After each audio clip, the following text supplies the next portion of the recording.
Hello friends, তাহলে আমরা আজ দেখি যে আজ তো ছুটি দিন, তাহলে আজকে পোষণ ট্র্যাকার অ্যাপে নতুন ভার্সনে ছুটির দিনে কিভাবে আমরা কাজ করব। মানে ছুটির দিনে তো কাজ করতে হবে না, সেক্ষেত্রে আমরা AWC ক্লোজ করলে কি হয় সেটা আমরা দেখব। আমি ক্লোজ করলাম, ওকে করলাম, যেহেতু আজ ভাইফোঁটার ছুটি আছে। তো এবার দেখুন ডেইলি ট্র্যাকিংয়ে কী দেখাচ্ছে, ক্লোজ দেখাচ্ছে।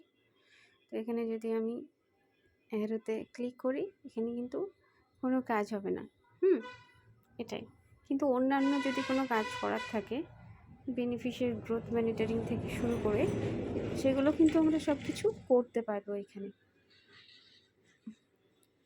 ভ্যাকসিনেশন ডিটেল অ্যাড করা, এগুলো সব কাজই কিন্তু আমরা আজ করতে পারবো, শুধু অ্যাটেন্ডেন্সটা আমরা করতে পারবো না।